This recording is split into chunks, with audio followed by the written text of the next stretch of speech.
A los 68 años, mientras cocinaba el guiso de lentejas que tanto les gustaba a mis hijos, nunca imaginé que esa noche de mi cumpleaños escucharía las palabras más devastadoras que una madre puede recibir de su propia sangre.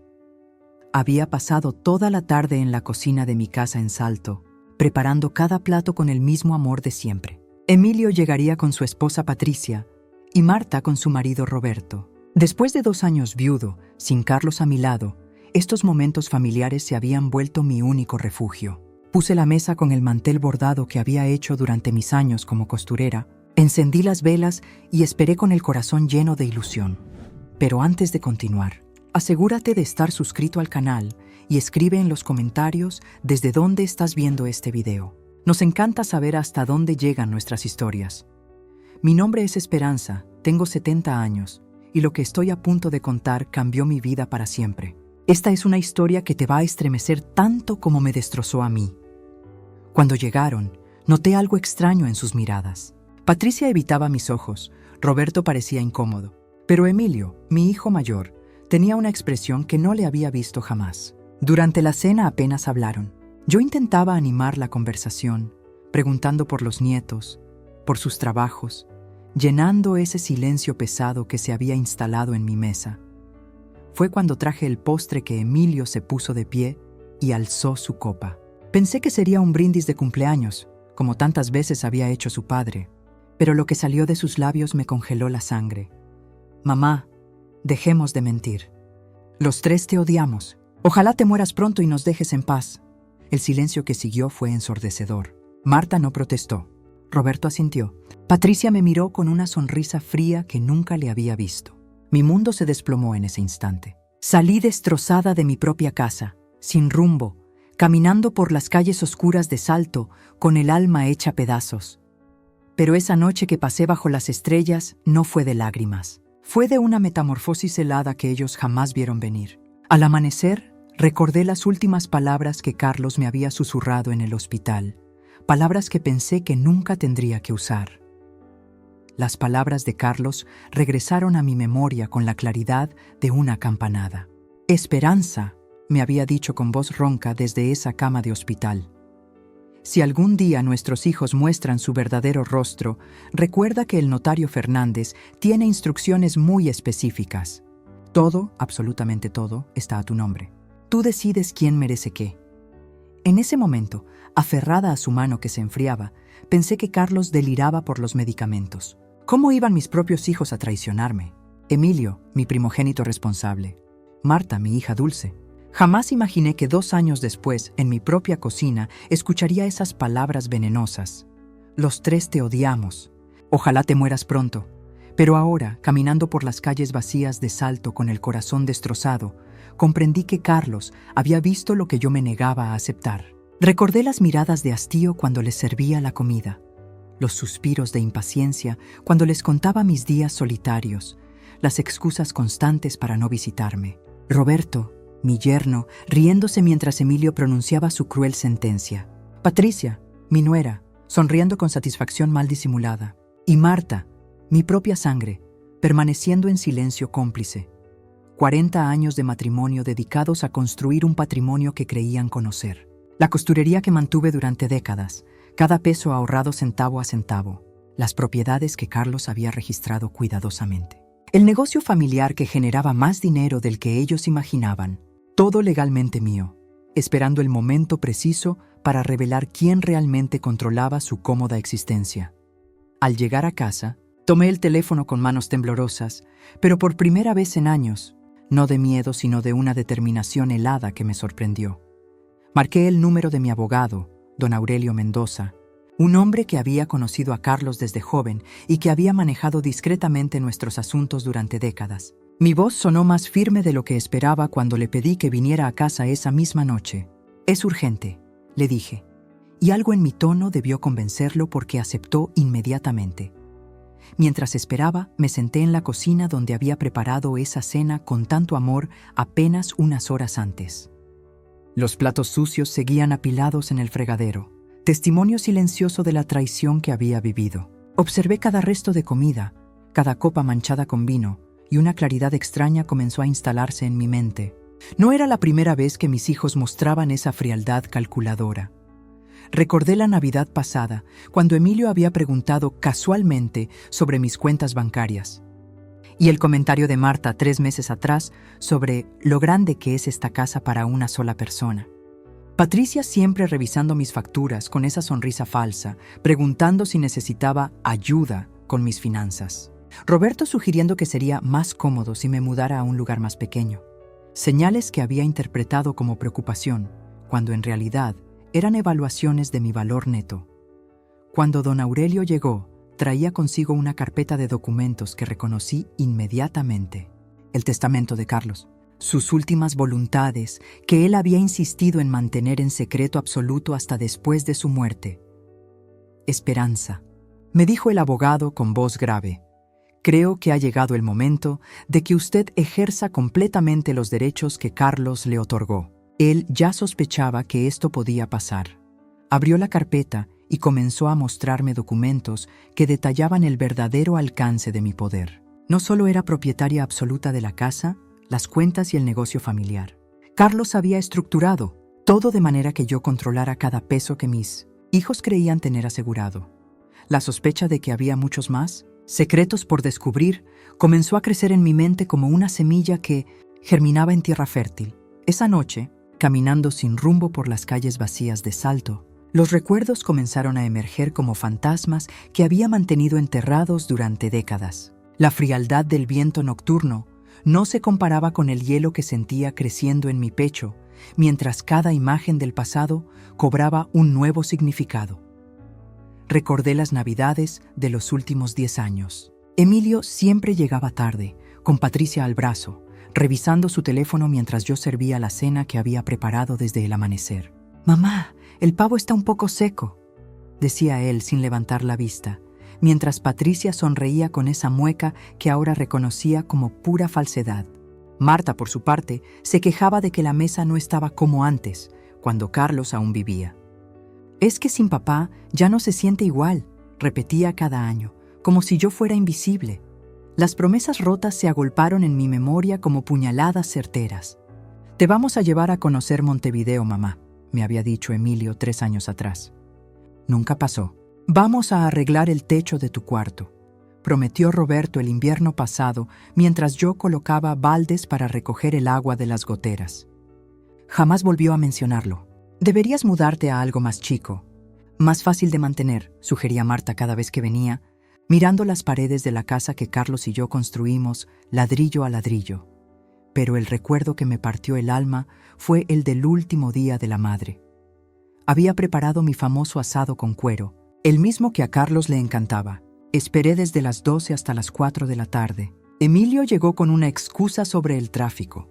Patricia con un regalo comprado a último momento que aún tenía la etiqueta del precio. Marta trajo a Roberto, quien pasó toda la tarde viendo fútbol en su teléfono.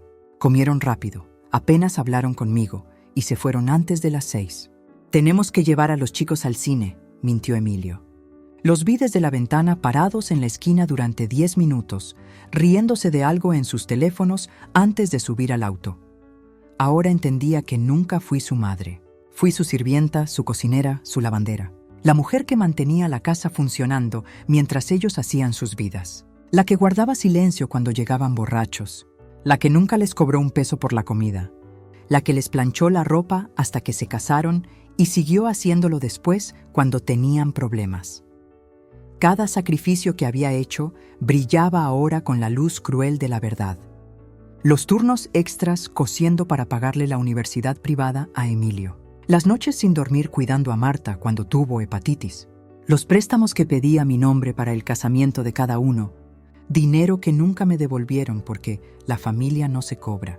Entre sí, la soledad que sentí esa madrugada era tan profunda que por un momento pensé en rendirme para siempre, pero de esa oscuridad nació algo que jamás había sentido antes. Una claridad fría, cortante como cristal. Durante 70 años había sido la mujer que cedía, que perdonaba, que justificaba cada crueldad con amor maternal. Esa noche, sentada en el banco de la plaza donde Carlos me llevaba a caminar cuando éramos novios, sentí como si una venda se desprendiera de mis ojos. Los recuerdos llegaron uno tras otro. pero ahora los veía diferentes. Emilio pidiendo dinero prestado para el negocio hace 5 años, prometiendo devolverlo cuando las cosas mejoren. Marta llorando porque Roberto había perdido el trabajo, rogándome que les pagara la cuota de la casa por unos meses nada más. Patricia comentando siempre sobre lo cansador que era visitarme, como si fuera una obligación penosa. 47 años cuidando, cocinando, lavando, planchando. 2 años siendo viuda y manteniéndolos a todos con la pensión de Carlos y los ingresos del taller de costura. 70 años entregándome como si mi única función fuera servir. Y la recompensa había sido escuchar que me odiaban, que deseaban mi muerte. El frío de la madrugada me calmó de una manera extraña. Por primera vez en décadas, mi mente funcionaba con una precisión que me sorprendió. Carlos siempre me decía que era más inteligente de lo que aparentaba, pero yo nunca lo había creído. Esa noche, empecé a recordar conversaciones que había tenido conmigo mismo antes de morir. Esperanza, vos sos la única que puede manejar esto cuando yo no esté. Me había dicho una tarde, mientras firmaba papeles en el escritorio. Yo estaba preparando mate, creyendo que hablaba del día a día, de las cuentas de la casa. Ahora entendía que se refería a algo mucho más grande. Me levanté del banco con una decisión cristalina.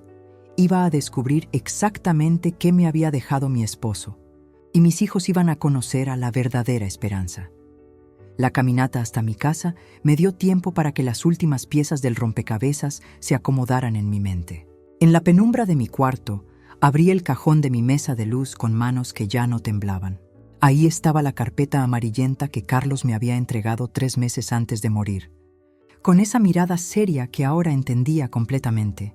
Esperanza, me había dicho aquella tarde mientras tosía sin parar. Lo que está aquí cambiará todo cuando yo ya no esté. Léelo cuando llegue el momento. Vas a saber cuándo es. El momento había llegado. Mis dedos tocaron los documentos como si fueran sagrados. El primer papel era una carta manuscrita con la letra temblorosa de Carlos. Mi querida esposa, si estás leyendo esto es porque nuestros hijos han mostrado su verdadera naturaleza. Perdóname por haberte hecho creer que ellos heredarían todo. La verdad es diferente. Seguí leyendo con el corazón acelerado. Carlos había previsto exactamente lo que había pasado esta noche. Cada propiedad, cada cuenta bancaria, cada acción del negocio familiar, todo estaba a mi nombre desde hacía 15 años. Él había ido transfiriendo todo gradualmente, sin que yo lo supiera, protegiéndome de una verdad que ahora brillaba como un diamante en la oscuridad. Los observé durante mi enfermedad, continuaba la carta. Vi cómo contaban los días para mi muerte. Escuché sus planes para el hogar de ancianos donde te iban a internar. Vi cómo Patricia revisaba los catálogos de la casa, creyendo que pronto sería suya. Las lágrimas corrieron por mis mejillas, pero ya no eran de dolor. Eran de alivio. Carlos me había amado tanto que había construido un escudo invisible a mi alrededor. Revisé los otros documentos, escrituras, certificados bancarios, poderes notariales. Todo real, todo legal, todo mío. Por primera vez en años, sonreí con verdadera alegría. Mañana temprano visitaría al doctor Méndez, nuestro abogado de toda la vida. Era hora de que mis queridos hijos conocieran a la verdadera dueña de todo lo que creían poseer. ¿Qué harías si tu hijo te traicionara así?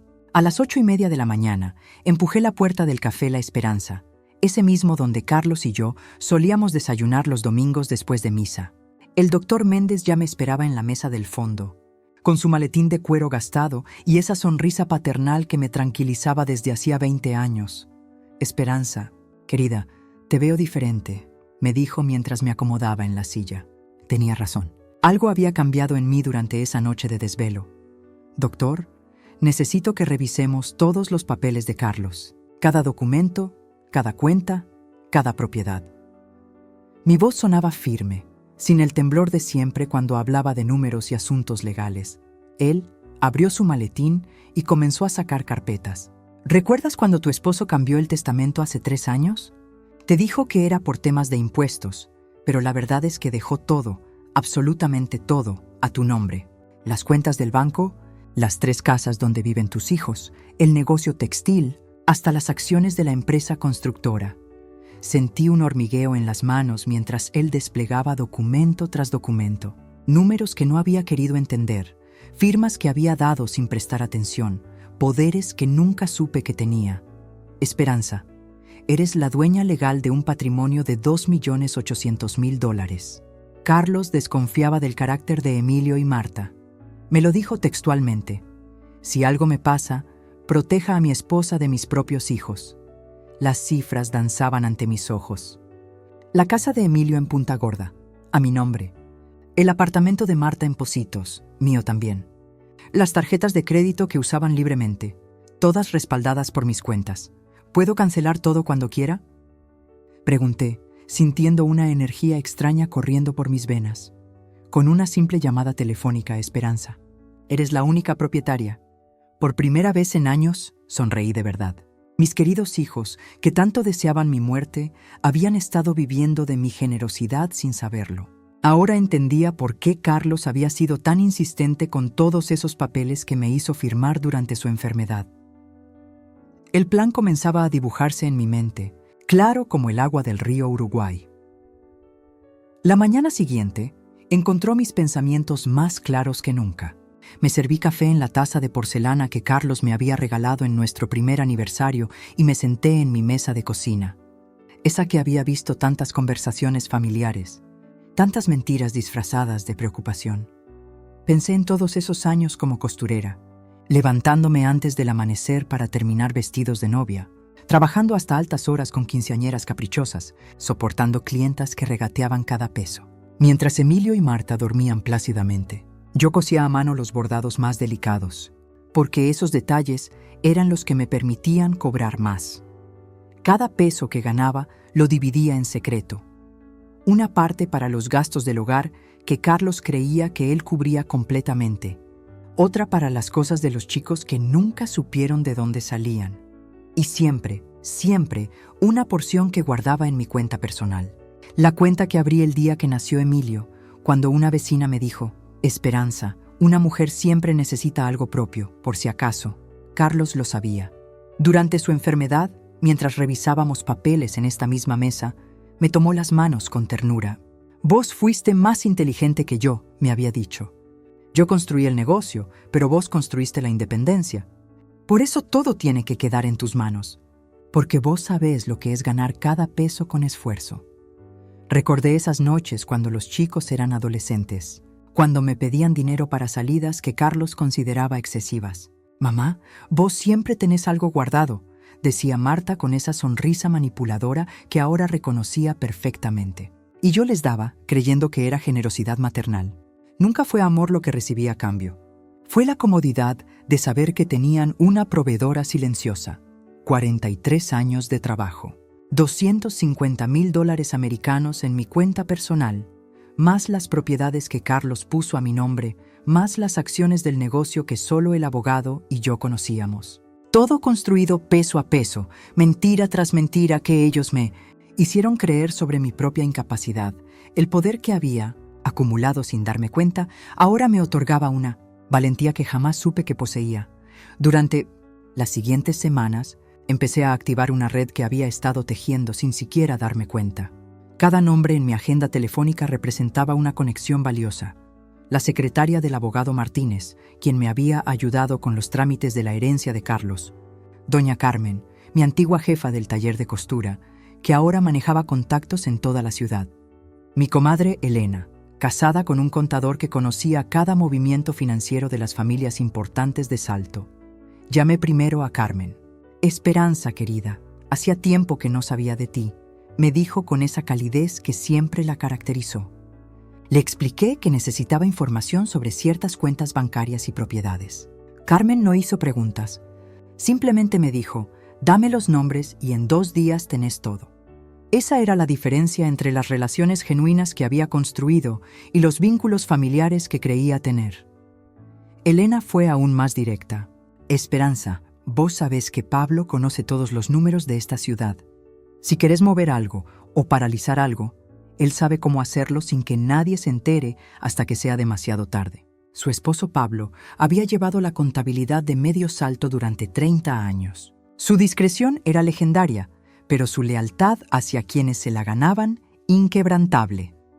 También contacté a María José, la empleada del Banco Nacional que había procesado todos mis depósitos durante años. Ella sabía exactamente cuánto dinero había acumulado, centavo a centavo, con mi trabajo de costurera. «Señora Esperanza, usted siempre fue una mujer muy previsora», me dijo admirada. «¿Necesita hacer algún movimiento especial con sus cuentas?» La red estaba completa. Cada una de estas mujeres había visto mi dedicación, mi trabajo silencioso, mi constancia. Ellas conocían mi verdadero valor, algo que mis propios hijos nunca se habían molestado en reconocer. Con esta red activada, tenía acceso a información precisa, movimientos discretos y, sobre todo, la confirmación de que no estaba sola. La diferencia entre ser amada por interés y ser respetada por mérito nunca había sido tan clara. Después de tantos años de silencio, por primera vez sentía que tenía el control verdadero de la situación. Durante 40 años había construido una red de respeto genuino. Había demostrado mi valía más allá de los límites de mi propia casa. Pero mis hijos, ciegos por la comodidad que les había proporcionado, nunca se molestaron en conocer realmente quién era yo. Esa noche, sentada en la mesa de mi cocina con una taza de té entre las manos, tomé la decisión más importante de mi vida. Ya no iba a permitir que me trataran como un objeto descartable. Ya no iba a fingir que sus palabras no me habían atravesado el corazón. El amor incondicional que había sentido por ellos durante décadas se había evaporado esa noche, reemplazado por una claridad fría y calculadora. Me dirigí al escritorio de Carlos, ese rincón de la casa que había preservado intacto desde su muerte. Allí guardaba todos los documentos importantes, todas las escrituras, todos los papeles que confirmaban la realidad que mis hijos desconocían por completo. Carlos había sido más astuto de lo que cualquiera de nosotros imaginaba. Desconfiando del carácter de nuestros hijos, había puesto absolutamente todo a mi nombre. La empresa familiar, las 3 propiedades que ellos creían heredar, las cuentas de inversión, incluso las casas donde vivían con sus parejas. Todo estaba bajo mi control absoluto y secreto. Yo era la dueña real de cada peso, cada metro cuadrado, cada acción de la empresa que sustentaba su estilo de vida lujoso. Tomé el teléfono y marqué el número del doctor Mendoza, nuestro abogado familiar. A pesar de ser casi la medianoche, sabía que podía contar con él. Durante años había sido testigo silencioso de mi dedicación, de mi trabajo incansable para mantener unida esta familia que ahora me escupía en la cara. «Doctor, soy Esperanza Rodríguez. Necesito que nos reunamos mañana muy temprano. Es urgente. Voy a hacer algunos cambios importantes en todos mis bienes». Su voz evidenció sorpresa, pero accedió inmediatamente. Sabía que cuando una mujer como yo tomaba decisiones drásticas, tenía razones de sobra para hacerlo. Colgué el teléfono y sonreí por primera vez en días. Mis hijos habían cometido el error más grande de sus vidas al subestimar a la mujer que les había dado todo. Pero esa generosidad estaba a punto de convertirse en su peor pesadilla. El día siguiente me desperté con una claridad mental que no había experimentado en años. Ya no era la madre dolida de la noche anterior. Era una mujer que había encontrado su verdadero poder. Me vestí con mi mejor conjunto, el azul marino que Carlos siempre decía que me hacía ver elegante, y me dirigí al centro de la ciudad. La oficina del abogado Montenegro quedaba en el segundo piso de un edificio colonial frente a la plaza. Subí esas escaleras con pasos firmes, cargando en mi cartera todos los documentos que durante 2 años había mantenido guardados sin revisarlos completamente. Era hora de conocer cada detalle de lo que Carlos había dejado en mis manos. «Señora Esperanza», me recibió Montenegro con la cortesía de siempre. «¿En qué puedo ayudarla?» «Necesito conocer exactamente todo lo que está a mi nombre», le dije, colocando los documentos sobre su escritorio. «Y quiero saber qué opciones tengo para manejar estos bienes como yo considere conveniente». Durante las siguientes 2 horas, Montenegro me explicó detalladamente cada propiedad, cada cuenta bancaria, cada acción de la empresa que Carlos había registrado exclusivamente a mi nombre. El total superaba los 4 millones de pesos uruguayos. Mis hijos vivían en casas que legalmente eran mías, trabajaban en una empresa que yo controlaba completamente y gastaban dinero de cuentas que dependían de mi autorización. ¿Puedo congelar las cuentas accesorias inmediatamente?, pregunté, manteniendo mi voz serena mientras tomaba notas detalladas. «Por supuesto, señora. Usted tiene poder absoluto sobre todos estos activos», confirmó Montenegro, observándome con una mezcla de respeto y curiosidad. ¿Desea que prepare algún documento específico? Sonreí por primera vez en días, pero no era una sonrisa dulce. Era la sonrisa de una mujer que finalmente entendía el juego que estaba jugando. «Prepare las órdenes para mañana temprano», le dije, guardando cuidadosamente todos los papeles en mi cartera. «Es hora de que mis hijos aprendan el verdadero valor de lo que tanto desprecian. Dale like si crees que es hora de que pague». A las 8 de la mañana en punto, marqué el número de mi abogado. Mi voz salió firme, sin el temblor que mis hijos esperarían escuchar después de aquella noche terrible. «Buenos días, doctor Méndez. Es hora de ejecutar las órdenes que discutimos ayer». Mientras hablaba, preparé mi desayuno con la misma calma de siempre. Tostadas con mermelada casera, café bien cargado. 40 años cocinando para una familia que me despreciaba habían terminado. Ahora cocinaba solo para mí, y sabía a libertad.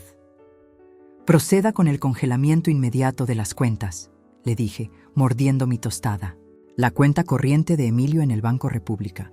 Número 811-47593. La de Marta en el mismo banco. Número 804-7594. Y también cancele todas las tarjetas de crédito adicionales que están a mi nombre. El doctor Méndez confirmó cada instrucción. Yo sabía que en ese preciso momento mis hijos estarían intentando comprar su café matutino sin imaginar lo que se venía. A las 9:30 sonó mi teléfono. Era Emilio con voz confundida. «Mamá, hay un problema con mi tarjeta. El banco dice que está cancelada. Debe ser un error del sistema». «Qué raro, hijo», respondí con la dulzura que él nunca había valorado. «¿Probaste con la cuenta corriente?» «También está bloqueada». «No entiendo nada. Voy al banco ahora mismo a resolver esto». Colgué y sonreí por primera vez en 2 años. Mi segundo café de la mañana sabía aún mejor que el primero. A las 10 llamó Marta, histérica. «Mamá, mi cuenta está congelada. Roberto no puede sacar dinero del cajero. Necesitamos efectivo urgente. Los chicos tienen que pagar el colegio hoy». «Tranquila, hija», le dije, observando por la ventana cómo los pájaros cantaban en el jardín que yo había plantado con mis propias manos. «Seguro es un error del sistema bancario. Ya se solucionará». A las 11 mi teléfono no paraba de sonar. Patricia llamó gritando. Roberto llamó exigiendo explicaciones. Hasta los nietos llamaron preguntando por qué el cajero se había comido la tarjeta de su padre.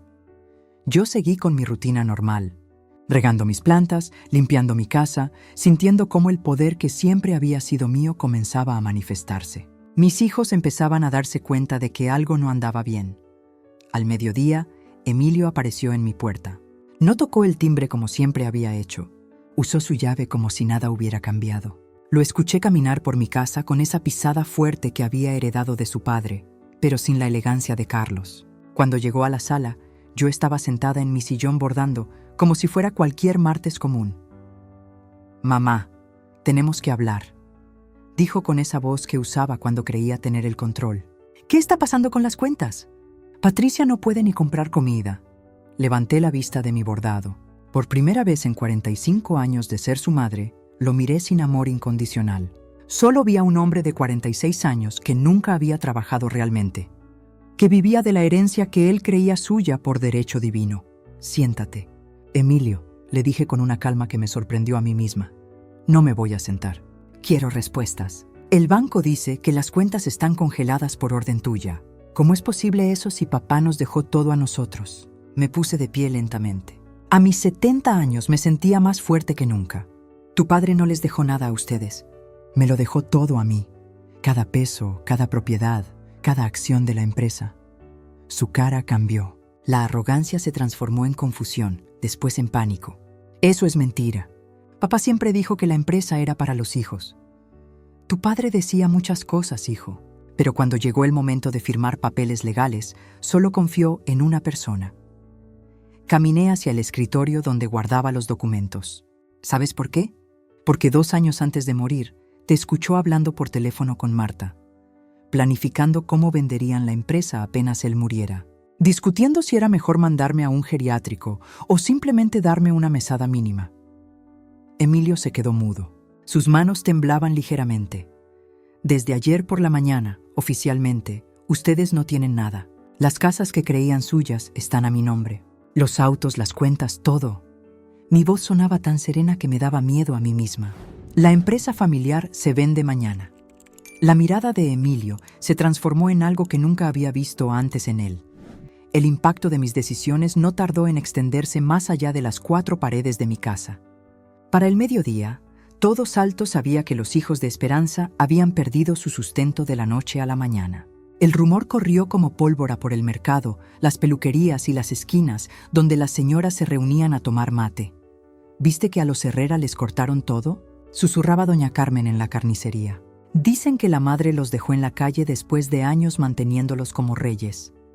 Las lenguas se soltaron y cada versión que circulaba era más cruda que la anterior. Mi teléfono sonaba sin parar. Amigas que no me hablaban hace meses ahora querían saber cómo estaba. Pero yo sabía que lo que realmente querían era confirmar los detalles del escándalo que había sacudido al barrio. Esperanza, mi querida, me enteré de lo que pasó anoche, me dijo mi vecina Elena cuando se apareció en mi puerta con una torta de manzana. Siempre supe que esos muchachos no te valoraban como debían. Todos lo sabíamos, pero nadie se atrevía a decírtelo. Y ahí estaba la verdad que más me dolía. La comunidad entera había sido testigo silencioso de mi humillación durante años. Habían visto cómo Emilio llegaba borracho a gritarme, cómo Patricia me trataba con desprecio cuando venía a buscar dinero, cómo Marta aparecía solo cuando necesitaba algo. La plata no les cayó del cielo, continuó Elena, acomodándose en mi cocina como si fuera su casa. Carlos trabajó 40 años para dejarles esa herencia y ustedes se rompieron el lomo criándolos. Que ahora vengan con esas humoradas de que te odian. Por favor. El teléfono volvió a sonar. Era mi hermana desde Montevideo. Esperanza, me llegó el chisme hasta acá. ¿Es verdad que les sacaste todo a los muchachos? Su voz llevaba una mezcla de curiosidad y admiración que no esperaba. No les saqué nada, Mercedes. Simplemente decidí que lo que era mío seguía siendo mío. Bravo. Ya era hora de que alguien les pusiera límites. Desde que murió Carlos, se volvieron unos descarados. Mamá debe estar revolcándose en la tumba viendo cómo te trataban. Para la tarde, el verdadero peso de la situación comenzó a caer sobre mis hijos. Este escándalo social traería consecuencias que ni ellos ni yo habíamos anticipado completamente. Los días siguientes fueron devastadores para Emilio. Las llamadas de los bancos comenzaron a las 7 de la mañana, una tras otra. Primero el Banco Nacional, luego el BRU, después el Santander, todas las cuentas congeladas, todos los créditos cancelados. Su esposa Patricia lloraba en la cocina mientras revisaba las tarjetas rechazadas una por una. ¿Cómo es posible que tu madre tenga tanto poder?, le gritaba, tirando los plásticos inútiles sobre la mesa. Dijiste que era solo una costurera vieja. Pero lo peor no eran las deudas. Era la mirada de la gente en la calle. En Salto, las noticias vuelan rápido y ya todos sabían lo que había pasado en mi cumpleaños. Las señoras del mercado, que antes los saludaban con respeto, ahora apartaban la vista. En el club de fútbol, sus amigos hacían silencio cuando él llegaba. Marta no estaba mejor. Su esposo Roberto había empezado a culparla por haber perdido la gallina de los huevos de oro, como él me llamaba en privado. Los lujos que había disfrutado durante años, las vacaciones en Punta del Este, la ropa importada, las cenas en restaurantes caros, todo había terminado de un día para otro. Yo los observaba desde la ventana de mi casa cuando pasaban por la vereda de enfrente, cabizbajos, derrotados. La misma vereda donde antes caminaban con arrogancia, seguros de que yo les dejaría todo cuando muriera. Ahora arrastraban los pies como mendigos.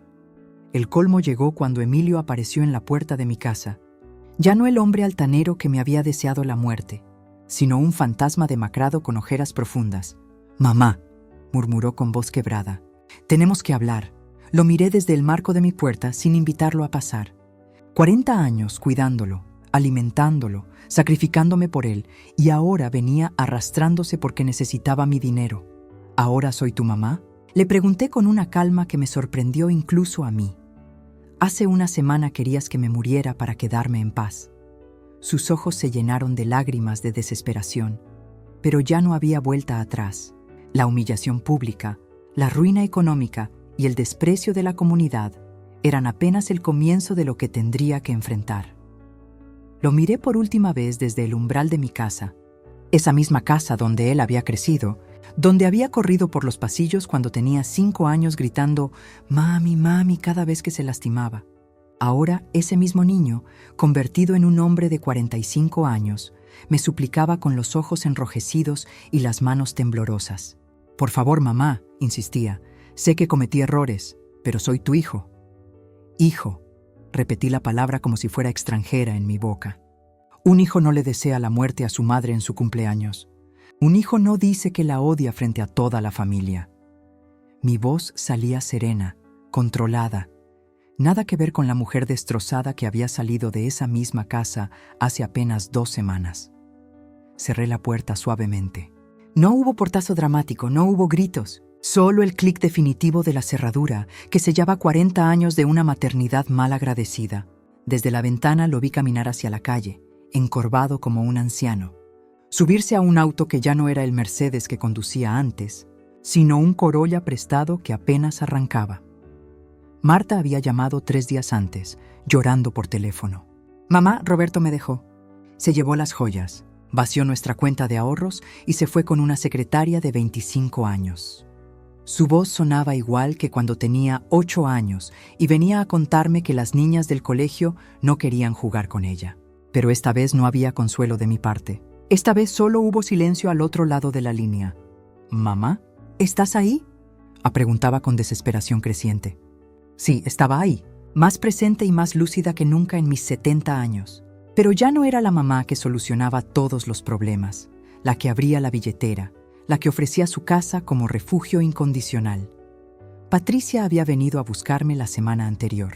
Se había presentado en la puerta con los ojos hinchados, suplicando que intercediera por ellos ante el banco. «Usted sabe que siempre la respeté como suegra». Mentía descaradamente. La misma mujer que había sonreído cuando Emilio me deseaba la muerte. Le recordé sus propias palabras de esa noche. «Esperanza, tal vez sea hora de que aceptes la realidad». Ahora la realidad la había alcanzado a ella también. La justicia había sido perfecta porque no había venido de mis manos, sino de las propias decisiones que habían tomado. Carlos, mi querido Carlos, había tenido razón desde el principio cuando estructuró los documentos de esa manera. Si algún día me pasa algo, Esperanza, vas a descubrir quién te quiere realmente y quién solo espera tu dinero. Esa noche, mientras preparaba mi té de manzanilla en la cocina que ahora era completamente mía, reflexioné sobre la metamorfosis que había experimentado. La mujer que había cocinado llorando ese cumpleaños había desaparecido para siempre. En su lugar estaba una mujer que había recuperado su dignidad, su valor propio, su derecho a ser respetada. Si esta historia te recordó tu propia fuerza, compártela con alguien que necesite escucharla. A la mañana siguiente, mientras regaba las plantas en el patio que ahora era completamente mío, escuché voces conocidas al otro lado del cerco. Doña Mercedes, mi vecina de toda la vida, conversaba con la señora del almacén de la esquina. «¿Te enteraste de lo que pasó con los hijos de Esperanza?», susurraba doña Mercedes, aunque su voz llegaba clara hasta mis oídos. Parece que ella tenía todo el dinero de la familia y los dejó sin nada de la noche a la mañana. Me quedé inmóvil, fingiendo concentrarme en mis begonias, pero mi corazón latía con fuerza. Era la primera vez en décadas que escuchaba mi nombre pronunciado con algo parecido al respeto. «Siempre me pareció una mujer muy inteligente», respondió la almacenera. «Pero esos hijos». Yo los veía pasar por acá con esas caras de soberbia, como si el mundo les debiera algo. Nunca la saludaban cuando ella venía a hacer las compras. Continué mi rutina matutina, pero algo había cambiado en el aire del barrio. Durante toda mi vida de casada, había sido la mujer de Carlos y después de viuda, la mamá de Emilio y Marta. Pero ahora, por primera vez, era simplemente Esperanza, una mujer con nombre propio y decisiones propias. Cuando salí a comprar el pan esa tarde, la transformación fue evidente. Don Alberto, el panadero que apenas me dirigía la mirada antes, me recibió con una sonrisa genuina. «Doña Esperanza, ¿cómo está usted? Hacía tiempo que no la veía tan radiante», me dijo, enfatizando esa última palabra de una manera que me hizo entender que él también conocía los eventos recientes. «Estoy muy bien, don Alberto. Finalmente durmiendo en paz, le respondí, y él asintió con complicidad. La panadería tenía otros clientes, y noté cómo varios me observaban con una mezcla de curiosidad y admiración. Una señora joven, que reconocí como la madre de familia que vivía a 3 cuadras, se acercó mientras yo elegía facturas. «Disculpe, ¿usted es Esperanza?», me preguntó con timidez. Cuando asentí, continuó. «¿Yo? Bueno, mi suegra me contó lo que pasó. Quería decirle que me parece muy valiente lo que hizo». Sus palabras me llegaron directo al corazón. Durante 40 años de matrimonio y 2 años de viudez, nadie me había llamado valiente. Era siempre la abnegada, la sacrificada, la que aguantaba todo con una sonrisa, pero nunca valiente. Esa tarde, mientras preparaba mi té de tilo en la cocina silenciosa, reflexioné sobre este cambio inesperado. El escándalo de mis hijos había corrido por todo el barrio como pólvora, pero la versión que llegaba a los oídos de la gente no me pintaba como la villana que ellos esperaban. Al contrario, parecía haber despertado admiración hacia una mujer que finalmente había dicho basta. El teléfono sonó interrumpiendo mis pensamientos, y esta vez no dudé en atender. Era mi hija Marta quien llamaba. Su voz sonaba diferente, sin la agresividad de siempre. «Mamá, ¿podríamos hablar? Roberto y yo queremos visitarte mañana». Acepté, pero esta vez bajo mis condiciones. Les dije que vinieran a las 3 de la tarde, no a la hora del almuerzo como antes, cuando llegaban esperando que cocinara para ellos sin previo aviso. El día siguiente, cuando llegaron, noté inmediatamente el cambio en su postura. Marta tocó el timbre y esperó a que les abriera, en lugar de entrar como si la casa fuera suya. Roberto llevaba una caja de facturas de la panadería, un gesto pequeño pero significativo. «Trajimos algo para acompañar el té», dijo mi yerno con una sonrisa incómoda. Nos sentamos en la sala, no en la cocina como antes. Yo había decidido que las conversaciones importantes se tendrían en el espacio formal, donde mi autoridad como dueña de casa quedara clara. Marta se retorció las manos antes de hablar. «Mamá, sabemos que las cosas han estado tensas. Roberto consiguió trabajo en la empresa de su primo, y yo estoy ayudando en la mercería de doña Elena». La transformación era evidente. Por primera vez en años, mis hijos trabajaban por necesidad, no por elección. Emilio había llamado 2 días antes, informándome que él y Patricia se habían mudado a un apartamento pequeño cerca del centro. «Es más práctico», había dicho, aunque ambos sabíamos la verdad. No tenía alternativa. Mientras Marta me contaba sobre su nuevo empleo, observé cómo elegía cuidadosamente sus palabras. Ya no había reproches velados ni comentarios sarcásticos sobre mi edad o mis decisiones. Roberto, quien antes apenas me dirigía la palabra, ahora me preguntaba sobre mi salud y mis planes para el jardín. El respeto no era fingido, era la consecuencia natural de entender que yo controlaba los recursos familiares. «Mamá», dijo Marta finalmente, «queremos que sepas que estamos agradecidos por todo lo que hiciste por nosotros durante estos años». Sus ojos se llenaron de lágrimas, y por primera vez sentí que eran lágrimas genuinas de reconocimiento, no de manipulación. Les serví té en mi mejor juego de porcelana, el que antes guardaba para visitas especiales. Ahora entendía que cada momento en mi propia casa era especial, porque finalmente era respetado. La conversación fluyó naturalmente, sin tensiones ocultas ni expectativas no expresadas. Cuando se fueron, Marta me abrazó en la puerta. «Te llamo el jueves», prometió. Y yo sabía que lo haría, porque ahora nuestras conversaciones tenían valor para ella también. A medida que pasaron las semanas, pude observar cómo se desenvolvía el destino que cada uno había elegido para sí mismo. Desde mi nueva posición de fortaleza, los veía navegar las consecuencias de sus decisiones con una claridad que antes no tenía. Emilio fue el primero en experimentar el peso completo de sus acciones. Sin el respaldo económico al cual estaba acostumbrado, su vida se desmoronó como un castillo de naipes. Lo vi en el supermercado del barrio, comprando las marcas más baratas, evitando mi mirada cuando nuestros carritos se cruzaron en el pasillo de cereales. Su esposa Patricia había comenzado a trabajar como recepcionista en una clínica dental, algo impensable para ella antes de aquella noche. Los vecinos susurraban sobre su caída, y él lo sabía. La arrogancia que una vez caracterizó su porte se había desvanecido, reemplazada por una vergüenza que lo acompañaba como su propia sombra. Patricia, Por su parte, encontró en la adversidad una fortaleza que nunca sospechó poseer. La mujer que antes dependía completamente del estatus de su marido, descubrió que tenía habilidades propias. Me enteré por doña Carmen, mi vecina, que Patricia había empezado a dar clases de matemáticas por las tardes para complementar sus ingresos. «Se ve distinta», me comentó doña Carmen mientras regaba sus plantas. «Como más real, ¿sabes?» Y tenía razón. La caída del pedestal dorado le había devuelto su humanidad. Roberto, el esposo de Marta, había tomado un camino diferente. Su negocio de carpintería, que antes era apenas un pasatiempo de fin de semana, se había convertido en su salvavidas. Lo veía todos los días trabajando en su taller improvisado en el garaje, el sonido de la sierra y el martillo resonando hasta bien entrada la noche. Era como si hubiera redescubierto el valor del trabajo honesto, algo que había olvidado durante los años de comodidad respaldada por mi patrimonio. Pero fue Marta quien más me sorprendió. Mi hija había encontrado en esta crisis una oportunidad de redención que abrazó con determinación admirable. Cumplió su promesa de llamarme cada jueves, y nuestras conversaciones se habían vuelto cada vez más profundas y genuinas. Me contaba sobre su nuevo trabajo en una escuela primaria, donde había comenzado como asistente y ya estaba considerando estudiar para obtener su título docente. Los destinos se habían trazado solos, cada uno cosechando exactamente lo que había sembrado. Me senté en el sillón de la sala, envuelta en el silencio de mi casa recuperada. Había pasado un año completo desde aquella noche terrible de mi cumpleaños 68, cuando descubrí el verdadero corazón de mis hijos. Ahora, a los 70, entendía que cada lágrima derramada había sido necesaria para llegar hasta aquí.